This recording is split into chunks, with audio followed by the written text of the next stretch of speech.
Chapter 43, Life Goes On. Are you and Tris fighting? We don't fight, Candy. I just wish he wouldn't keep things from me. I thought you two talked about everything. I used to think so too. So what changed? Kathy bit into her Snickers. The first week he was there, Candy, he almost got killed, and I didn't even know about it till yesterday. And that's only 'cause Karen mentioned it.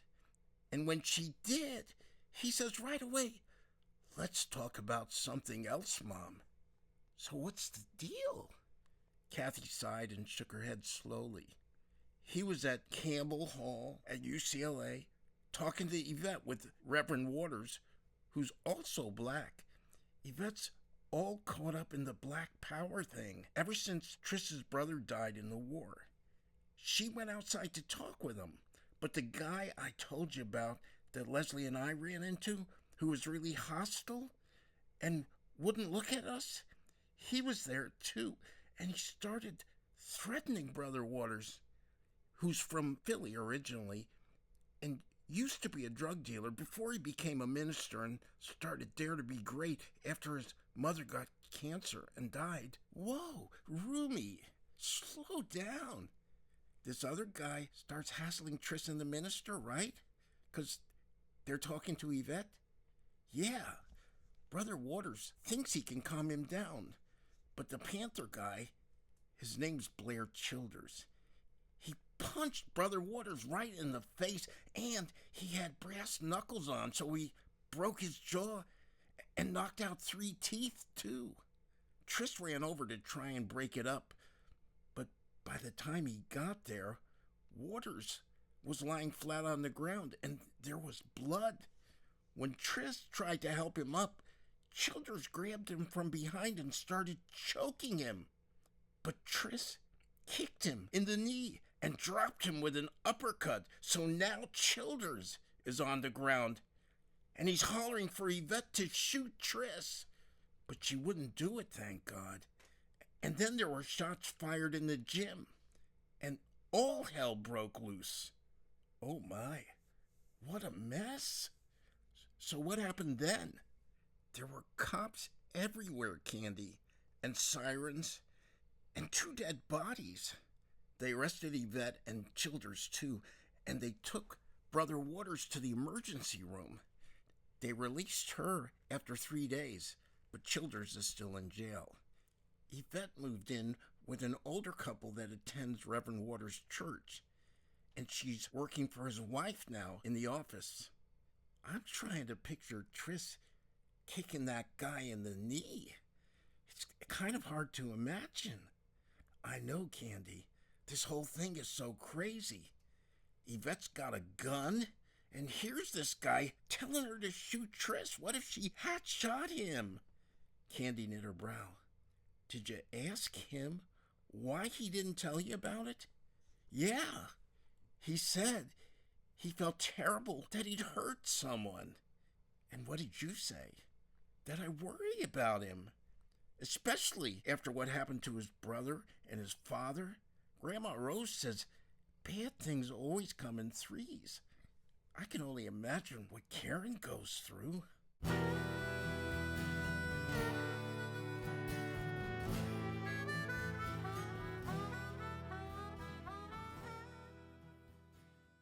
At the well, Val sings, "Don't you want somebody to love? Don't you need somebody to love?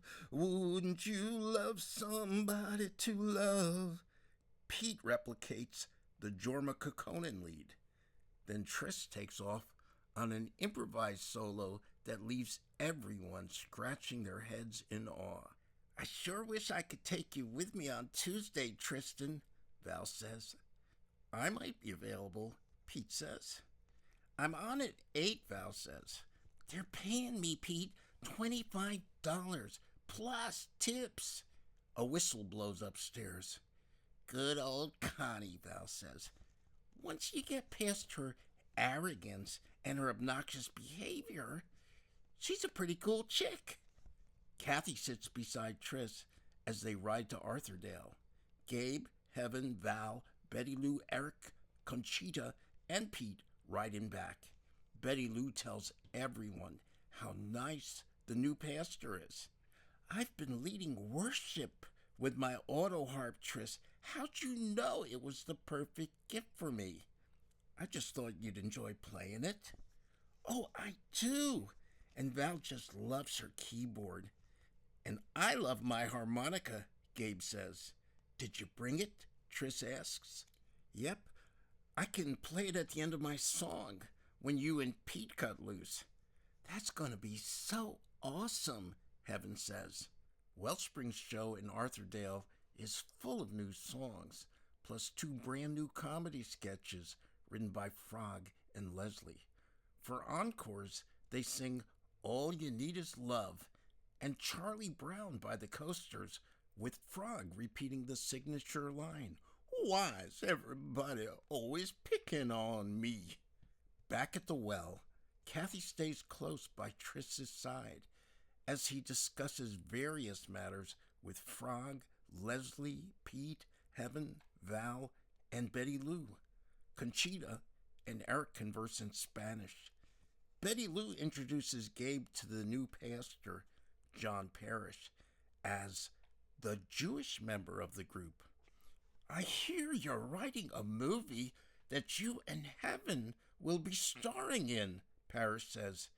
Yes, sir, Gabe says. That must be so exciting, and I understand you're writing the music for it, too. Yes. And you still make time to minister to lonely people. That's just so wonderful, Gabe. I bet your parents are very proud of you. Gabe shrugs. Tris, with Kathy by his side, gives Heaven and Gabe a ride home.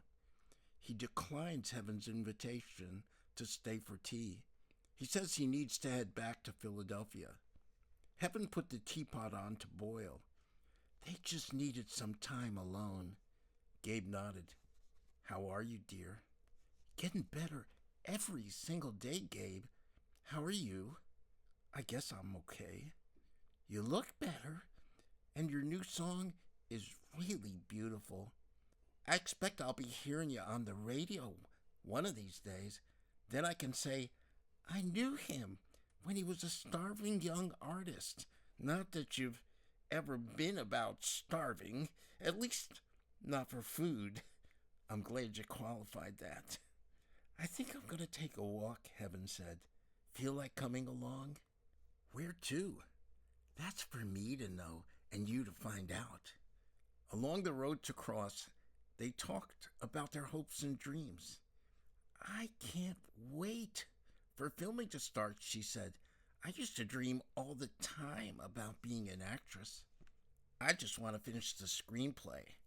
If I could just bag school, it would be so much easier. But then I'd be eligible for the draft. He held her hand as they turned for home. He was starting to feel the heat. The time was right to say something stupid. You know, you really are an amazing woman. Oh, thank you, Gabe. You're very sweet. She pulled him close and gave him a big hug. He was so ready to grab her now. Go ahead. She wants it. And unleash all his pent-up passion on her. Come on, man. What are you waiting for? You're so beautiful, Heaven, he said. Inside and out. Oh, thank you, Gabe. I think you're beautiful, too. And more. A whole lot more. Charity was back when they walked inside. She told Heaven she needed a couple of letters typed up. Gabe read Charity the 2 new scenes he'd written with Nate Thursday night. She was very pleased.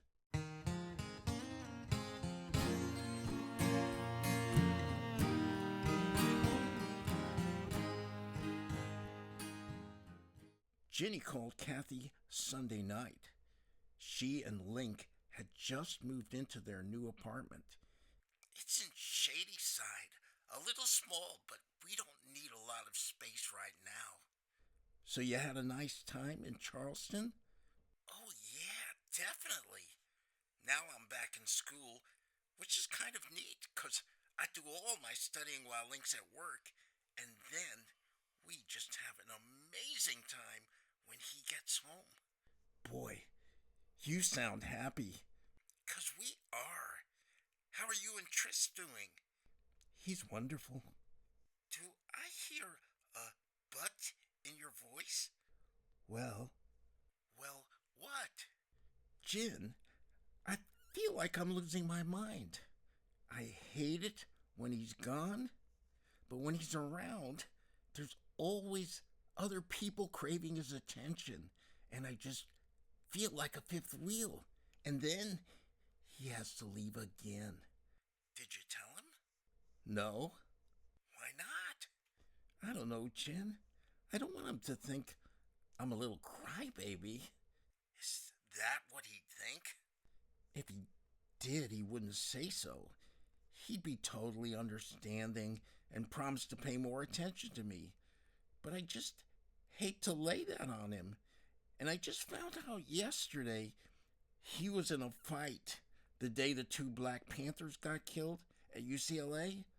Only he didn't tell me about it. I found out about it from someone else. Was he hurt? No, but he could have been. Kath, you can't drive yourself crazy thinking about what might happen. I know. Have you seen Gabe lately? Lots. Did I tell you? He's gonna be in a movie. Yeah? He's definitely got the looks. And the talent. I didn't take it too seriously when he first told me, because it sounded like pure fantasy, but his landlady and our cinema prof are producing it. Looks like they're going to be starting pretty soon. Make sure you tell Gabe we all love him. Den can't wait to start running around with you all. He took me and Mom for a ride in his new Stingray yesterday. Is he still planning to go into the camping business? He kind of cooled on that, Kath, because Randy is such a control freak. He did kick in 25 grand to get the building in Fox Chapel, but he's just an investor. He's just hoping he gets his money back eventually. So Link's gonna run the second store? We should be ready in a couple months. It's huge. Randy's going a little overboard, though. I mean, we just got back a few days ago, and he's knocking on our door the second day. Didn't call her anything. We weren't even dressed. Can you imagine that? With Randy? Yes, I can. It's a power play, Kath. Link's got all the skills, especially the people skills, but Randy's used to calling the shots. Now that we're married, he's really on Link's case, demanding more and more of his time. You and Link talked about it? Of course we did. And let me tell you, Kath, he sees right through Randy. That's why we're so psyched about having our own store.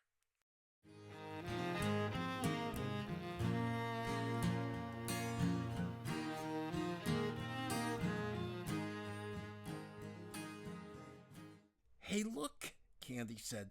That's the wrestler I met at the frat party. Very foxy, Lynn said. Are you going to go say hi to him? Want to come with me? They casually walked across the room. The young man was shaking a pinball machine called Snow Queen. He looked up. Hey, didn't I meet you at Phi Lambda Nu last month? Uh-huh, Candy said. Luke, right? Yeah, and you're Candy, with a K, right? Yeah, and this is Lynn. You feel like playing a little foosball?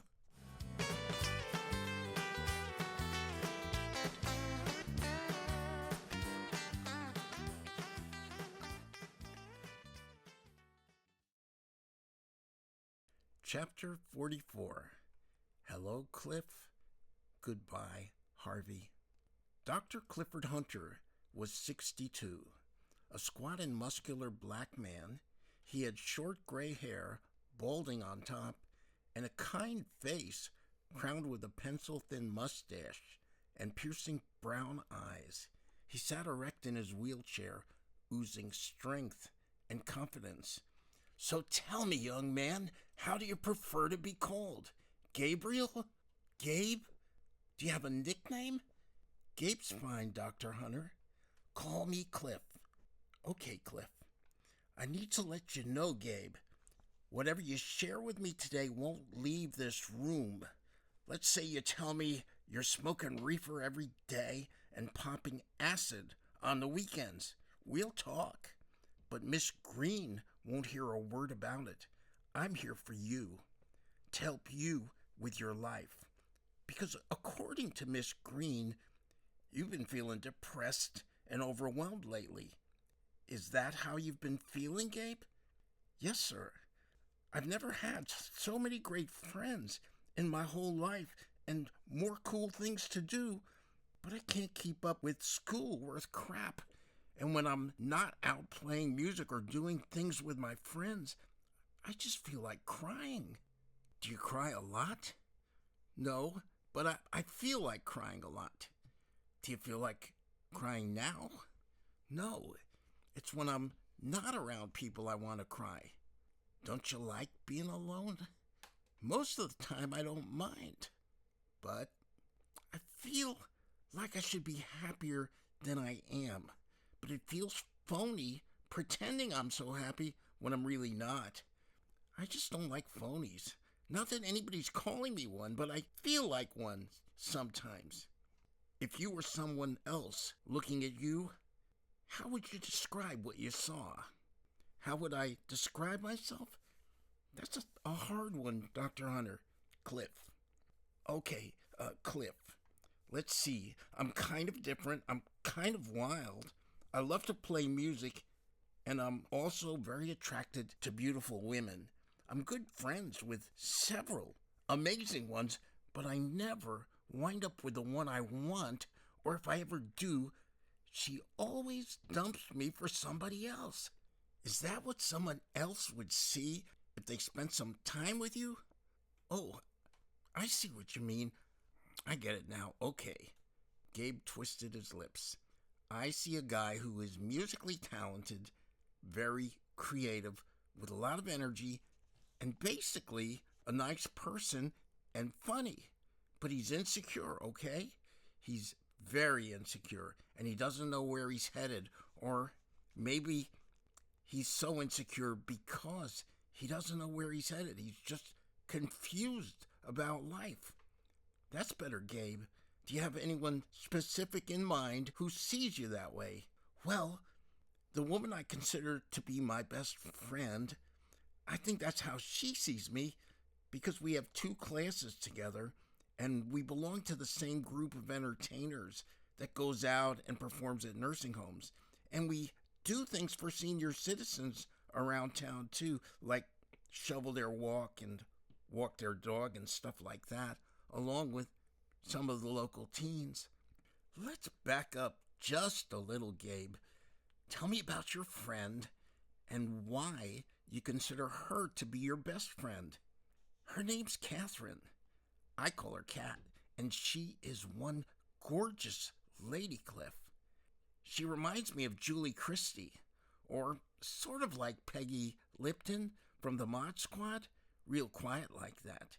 She's really nice, too. I met her and her roommate about 3 or 4 months ago when I was playing music down at the wall. I found out pretty quick she has a boyfriend. He's a great guy and a really great musician, too, but he just moved to Philly. Anyway, I had this woman I was crazy about in high school, Cindy Riley. We were in the senior play together, but she married a football player. I flew to Milwaukee over New Year's to see her because she was supposed to be getting a divorce because he was cheating on her. I thought for sure we'd be together, only she wound up going back to him, so I hitchhiked back. But my first ride was to Pittsburgh, which is near where Kat lives. So I called her up and stayed at her home for a few days, and we've been really tight since then." "And her boyfriend's in Philly now?" "Yes, And like I said, Cliff, he's a great guy. The night I got busted, he paid my bail, and he wouldn't let me pay him back. Sounds like a keeper. He is. So if I follow you, Gabe, Kat thinks you're very talented but insecure and lacking direction in life. Is that correct? Yes, I'd say that's right on, but she knows I love her. And if she needs me, I'll be there. So she also thinks of you as loyal. Or would dependable be a better word to describe how she sees you? I'd say, yes, I am loyal, but dependable would probably be a better way to describe our relationship. She knows she can count on me, and she can tell me anything. So you're a good listener?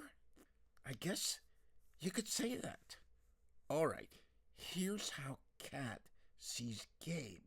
He's very talented, he's loyal, he's dependable, and he's a good listener. Are those some of the qualities you'd want in a friend? Gabe was puzzled. I'm sorry, Cliff. What are you asking me? Do you appreciate people who are talented, loyal, dependable, and good listeners? Oh, definitely. Well, good. And that's the kind of person you are, right, Gabe? Oh, I see what you're getting at. Wow! This is really good, Cliff. You're surprising me, man. Why do you say that? Well, I thought you'd tell me what was wrong with me and I'd wind up feeling like I had to fix it or something bad will happen. I don't want to fix you, Gabe. I don't see anything wrong with you. You're just a little worn down emotionally. That's what happens to people who are artistic.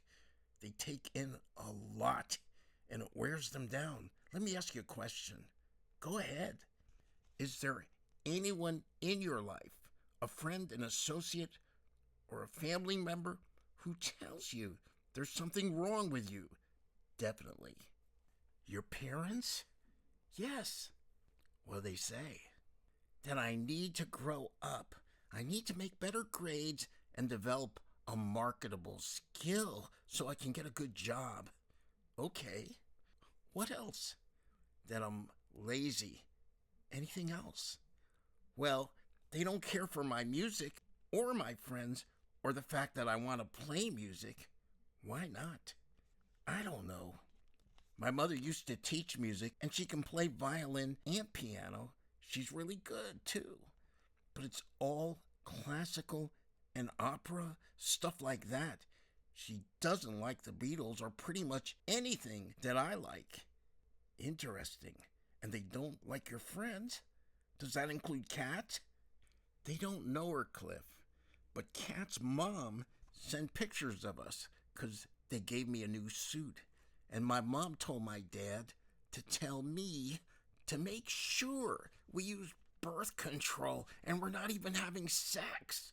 She just always assumes I am. Why do you suppose she does that? Heck if I know. Does it bother you? The presumption does, definitely. Kat's one of those rare women who wants to be a virgin when they get married. What do you think about that? Well, it's too late for me as far as that goes, but I sure admire that about her. So who understands you better, Kat or your mother? Definitely Kat. I can be myself around her. How about your mother? Can you be yourself around her? At my own risk. She's manic depressive. She smashed up a car with a baseball bat a couple years ago. She was in a mental hospital for a month. How's she doing now? A lot better. But we never talk. If she needs to tell me something, she tells my dad, and he passes it on. How does that make you feel? Oh, I guess I'm used to it. It's been that way for a long time. All right, let me ask you this. On a scale of 1 to 10, with 10 being the best, how would you rate your overall relationship with your mom?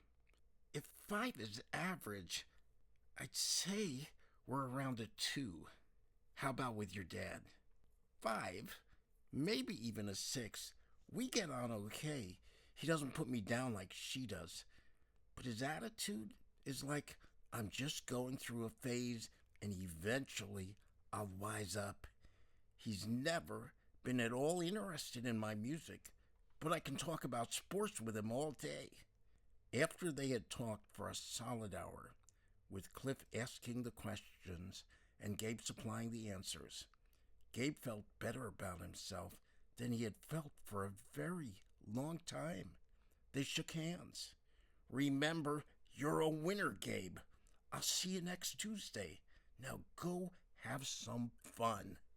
Gabe waited for Charity at the wall, but Heaven showed up instead, in a bright red Ford Falcon station wagon. It's a 63, she said, but it's only got 14,000 miles. Would you like to drive it? She slid over and let him take the wheel. Sharp car. Charity bought it, Heaven said. She made keys for both of us. It's in her name, but it's for us.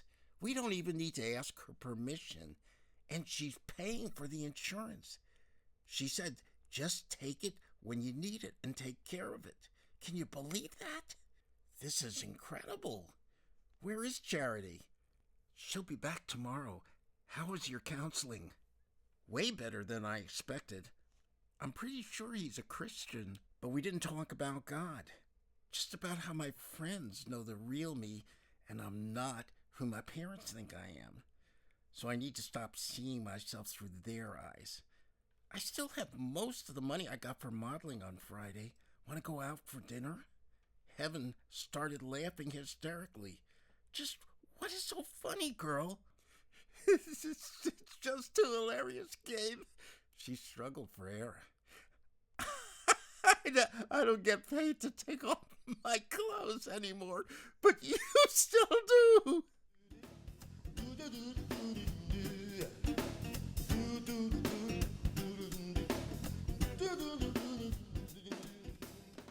Professor Gerpelli didn't show up for Wednesday's cinema class. His grad assistant, a Mary Tyler Moore lookalike, showed the first half of Psycho, right up to the scene where Anthony Perkins watches through a peephole as Janet Leigh undresses to take a shower. I'm switching to an associate's degree program, Candy said at the sub snack bar afterward, as Frog, Kathy, and Gabe listened. It's in business. I graduate March of next year. Kathy and me are looking for an apartment in the fall. With Leslie and Lynn, I know some respectable 4 bedrooms for around $300. Walking distance from campus, Frog said. Of course, if you prefer. I know some dumps way out in the sticks that have a lived-in look and cater to the olfactorily challenged. In other words, it stinks, Candy said. Odor is in the nose of the begaggler, Frog said.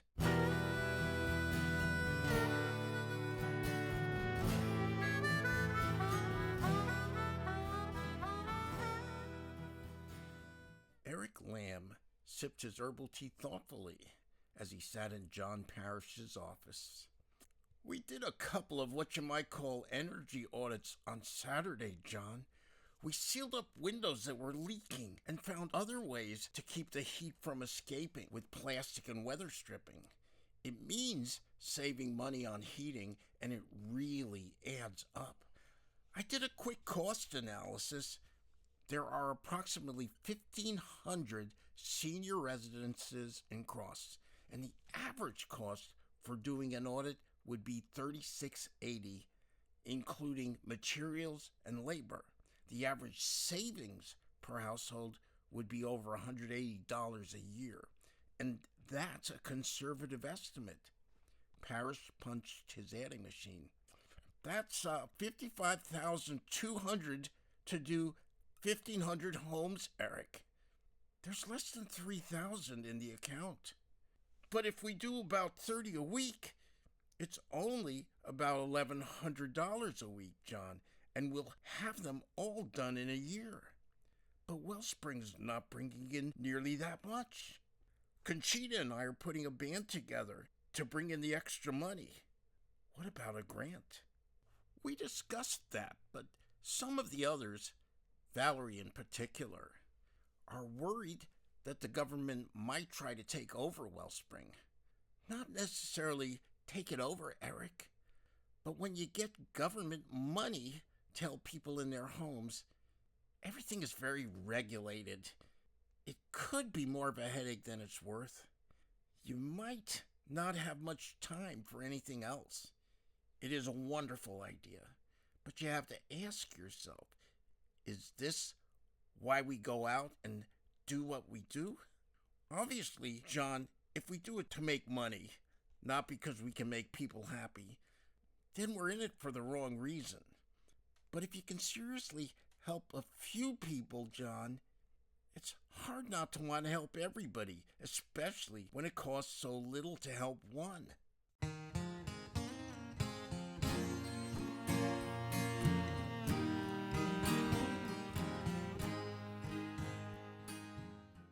Gabe took the bong from Nate, so we start filming in May, and it should take about 60 days, they're projecting.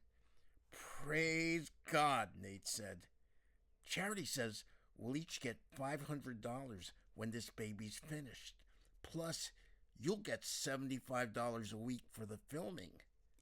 And you get $1,000 for playing Ricky, and even more moolah for the songs, right? $100 each, plus 50 a pop for the ones I made from her poems. Also, I get royalties once the film starts playing in movie theaters. So you can spring for the pizza then, Gabe, because I'm Tap City and the old stomach's tired of peanut butter on rye. No sweat, bro. But first, we gotta crank out another scene. Lose the whip, man. I'm not a bloody machine.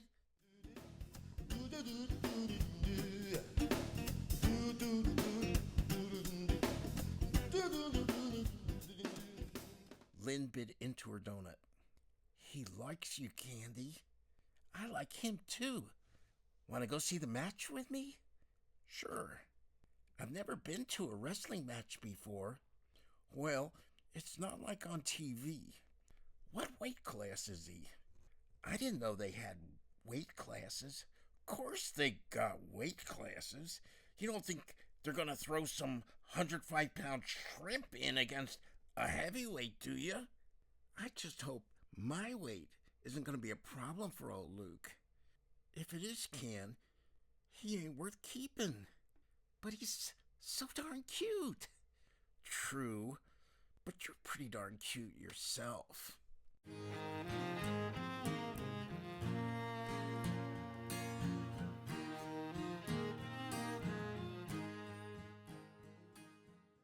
Did you have a good trip? Heaven asked. Yes, I did, Charity said. We drove up to State College. I did a reading there in the afternoon. Then we rode up to Williamsport and did the same thing. And we went to a blues concert last night that was just awe-inspiring. Where's Gabriel? Over at Nate's, working on the script. Oh, good. Auditions start in 2 weeks. Joseph wants me to play Ricky's mother. I wasn't keen on the idea, but you know how persuasive he can be. I think you'll be great. I've got drawings and estimates for all the sets, dear. We're building a cottage for you behind the stable, and we're doing all the soda shop scenes at Mickey's and the battle scenes at Watkins Park. Everything else is at the studio. It's got a gym that's perfect for the dance scenes, and we can make Ricky's bedroom, his garage, living room, and his hospital room there, too. All that for $26,000? $32,500. Our budget's up to $289,000. I know it keeps going up, dear, but it's going to be great. Our film editors worked with John Huston and Sidney Lumet. His daughter's a grad student here. Very talented. Joseph thinks she's a perfect fit for the part of Lisa, and we've got a cameraman to oversee the project and teach Nathan how to use the new equipment. He loves our concept. Gabe got in after they'd finished supper. Charity threw her arms around him. "You're an inspiration to me. Both of you," she said. "We have so much work ahead of us now. My head is spinning. But the mere fact that we've been living together and have such respect and love for one another encourages me more than I can say. But I need to get some shut-eye. I'll be leaving early again tomorrow. I should be back in the evening around 9 or 10. I'll feed the animals before I go. If you could tend to them in the evening?" "Absolutely," Heaven said. "I'm very grateful. I don't know how we all wound up together. Sometimes things just happen and you know it's right. Well, enough blubbering. I should get some sleep already. Let me get a kiss goodnight." Heaven and Gabe both gave Charity a hug and a kiss on the lips. She went to her room. Heaven sat on the couch with Gabe, who was attacking a bowl of her lentil soup. "How was Tai Chi?" he asked. "It was just Eric, Connie, and me today. Connie says we're going to start performing at churches so we can raise more money, so we can make all the senior citizen homes more energy efficient. What do you think, Gabe?" "I think she's delusional." "They both are. The reason I'm in this is to play music for people who are lonely and can't get out and do things. It's very cool that they pay us, and it's even cooler that we give the money away, basically. But when did this become more about cash than entertainment?" "I know. It's not like that when Tris comes along. Did you notice how everyone just puts more into it?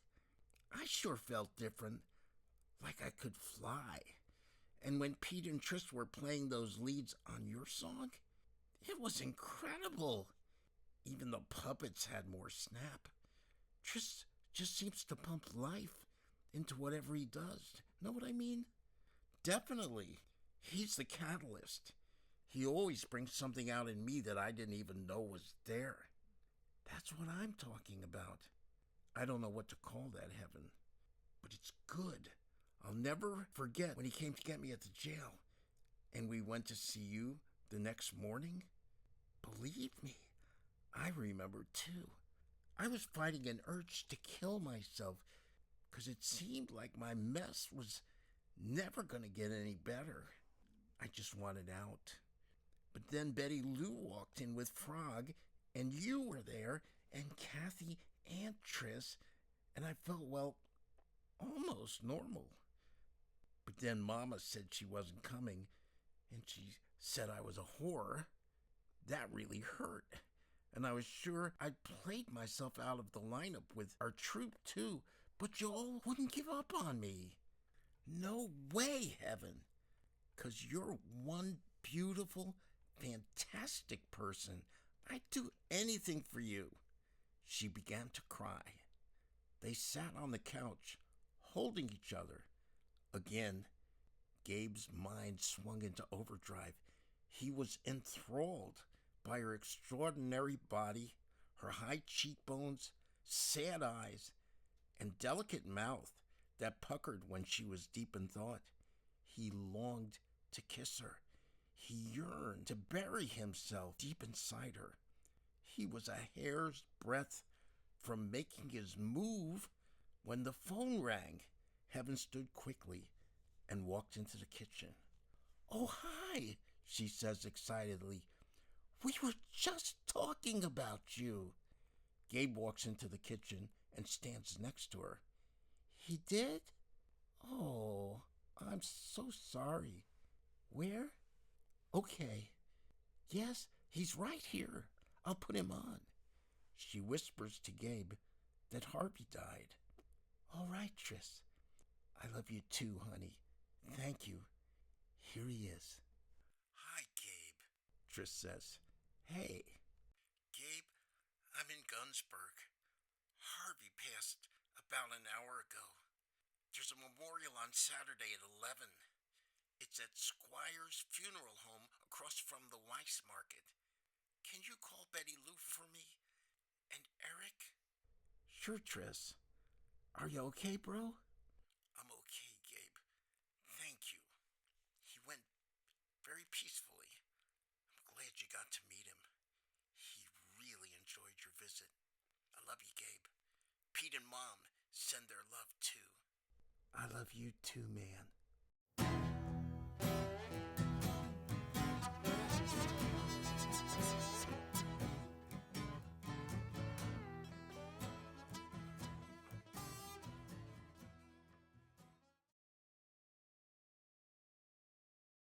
Chapter 45. Pressure. His chemistry problems lay dying on the coffee table as Gabe scarfed leftovers from Tuesday night's Chinese dinner. Gina spit up a hairball and the phone rang. Hello, Gabe. How are you? Hey, Dad. I'm pretty busy right now, but I was expecting your call. Busy with schoolwork, I hope. Diligence pays, you know. How's organic going? Definitely my most challenging course, Dad. I wish I had your scientific mind for sure. Well, it's like anything else, son. You have to work at it. And practice, and practice some more. Just keep at it, son. You'll see. It'll come to you. I can absolutely promise you that.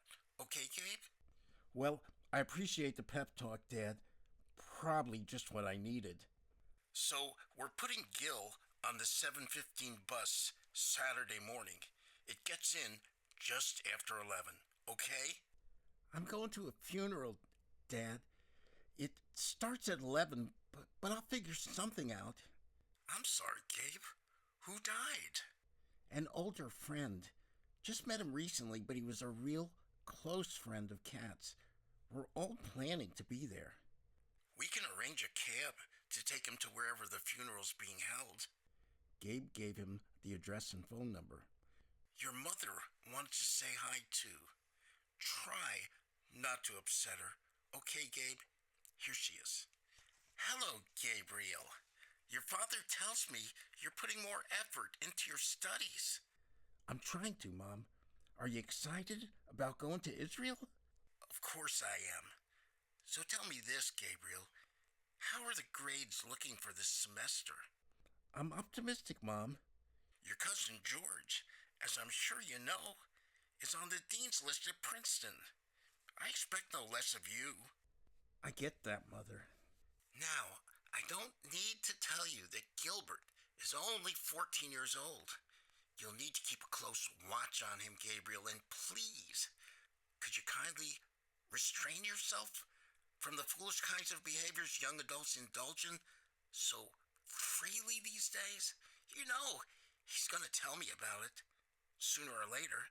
So if you don't want me to know about it, just don't do it. Not this week anyway. I'm sure you know what I'm talking about, kiddo. I certainly do.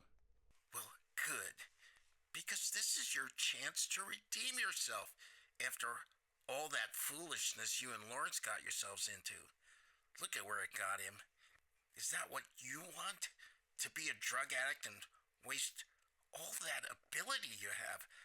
I used to have so much confidence in you, Gabriel. I had such great hopes for you once upon a time. You mean before I started messing around with that evil killer weed? You think you're so clever, Gabriel, don't you? Miles and miles ahead of those squares with their antiquated puritanical philosophies. You're just so damn hip, aren't you, man? You think I'm hip, Mother? Oh, what's the use of even talking to you? I might as well be talking to the wall. If I say black, you say white. Just remember, your brother is only 14, although I dare say, in many ways he's more mature than you are. I just want you to know if anything happens to him, Gabriel, at least we'll all know one thing for sure, that will never trust you again. So you think about that, okay, Mr. Smarty Pants? Here's your father. Gabe, what did you say to set her off like that? I don't know, Dad. It doesn't take much, you know. Yep. We'll call you Thursday night when we get back. I'll let you get back to your studies, okay?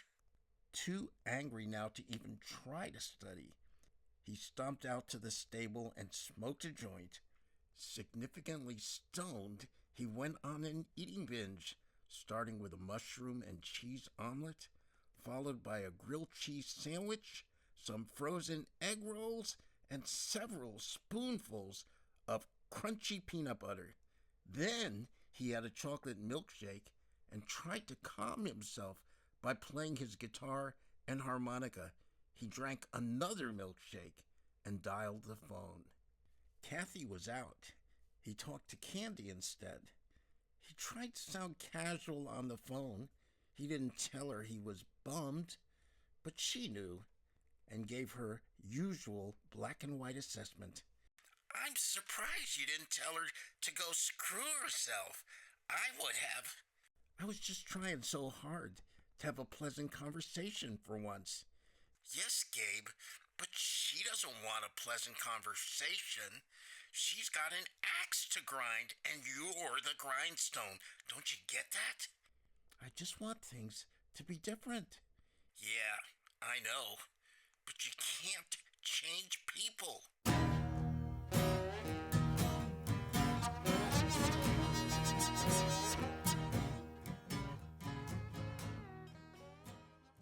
Heaven and Charity, both stunning in matching silver gray leather pantsuits with red pumps, sat in a corner booth at a Camp Hill eatery. I only get to see him twice a year because Dick's parents have legal custody since he died. They're in their late 70s. I've talked to them about bringing Tommy here, but there are legal issues. Heaven squeezed her hand. They're still bitter toward me from the divorce. I just fell apart after Tommy was institutionalized the second time. I thought it was entirely my fault. I was so sure if I loved him enough, he'd get better. Dick was married to the football team. Don't get me wrong, Heaven. I love him to this day, but I hated being alone. I wanted to be a singer and make records, but I got stage fright every time I tried to sing for people. I started writing more poems, and I met another writer. He was using heroin, and I started doing it too. Of course, Dick found out. I had to get his permission to go see Tommy after the second divorce. Now I can't see him at all unless his parents approve it. But I had a good conversation with Dick's sister. She doesn't blame everything on me, thank God.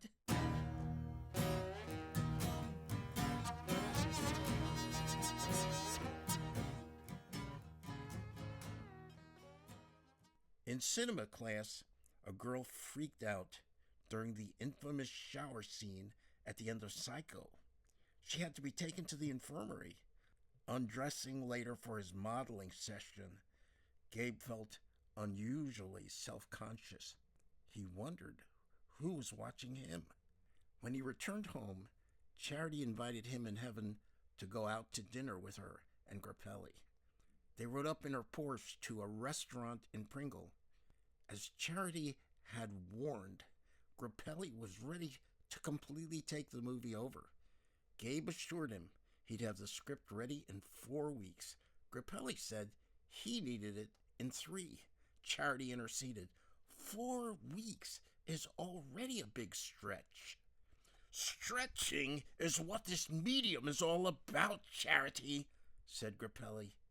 If you're not ready to be stretched and stressed, you picked the wrong stinking business. This is a business after all, is it not? We're not pouring our hard-earned money into this so we can wait around for wishy-washy pantywaists who'd rather contemplate their navels than do a little honest labor. Don't be so rude, Joseph, Charity said. Gabe and Nate are doing a wonderful job. Can't we just enjoy our dinner? We have enough other things to concern ourselves with right now. I told you, woman, I can write the damn thing myself. There are people who make things happen, people who watch things happen, and then there's people who don't know what the hell's happening. You're not the writer, Joseph, Charity said. You're the director. Director, Joseph, not dictator. Whatever you say, woman. Can I just say one thing? Gabe asked. You go right ahead, sir, Grappelli said. Say whatever's on your mind. All right, Jag. I mean no disrespect to you, but we got our papers back last week on Citizen Kane, right? And you wrote, show me some effort so I can reward it, right? That is what you said. I'll admit, I didn't give my best effort, but the thing is, I have 3 other professors, and each one thinks I don't really have a whole lot to do besides learn their material, take their tests, and write their reports. So if you don't want my best effort on this script, you can just take it right now. Grappelli stared at Gabe. I understand about being busy, man, but the difference between getting it done in 4 weeks and 3 weeks is huge. And all I hear from you is a bunch of excuses. It's 4 weeks because you keep putting it off. You've been putting it off. It should have been done already. Now you and Nate are getting paid $500 each to do this. So I want it completed by March 21st. That's 3 weeks from today. If you can do that for me, I'll kick in an extra $100 for each of you. Have we got ourselves a deal? Yes, sir. You'll have it on the 21st. Grappelli pulled out his wallet and handed Gabe 2 $100 bills. One for you, one for Nate. I'll give you each another $500 when you give me the script on the 21st.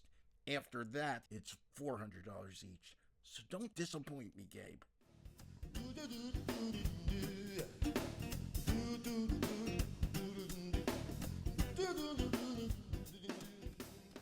The well was almost empty when Gabe and Heaven arrived. Frog was playing records. The scheduled performer had come and gone. It was snowing. Frog poured cider. What's new in Hollywood, young'uns? We seem to be involved in a power struggle, Gabe said. Heaven nodded. The producer and the director? How'd you know?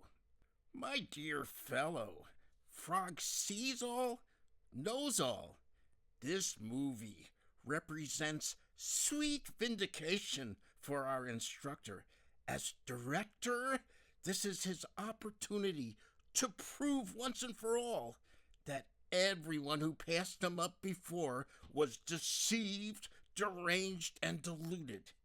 He has already built his strawberry castle to the sky with the words directed by Joseph A. Grappelli being waved forthwith as a banner, a monument to his manhood, an augur of his audacity, a tribute to his testosterone. He has plenty of that, Gabe said. If only women officially ruled the world, Frog said. While they do rule, it has never been made official, which leaves the door wide open for an assortment of scoundrels, interlopers, and usurpers of power who will say anything to get elected and then claim they were misquoted. Riding in a blizzard, Heaven negotiated the slippery roads like a champion. She enthralled Gabe on the living room couch for an hour, ruling his conversational world. He kissed her delicately on the lips and said goodnight. Unable to snooze, he smoked his last joint. He picked up in his steps and fell asleep with his face in it.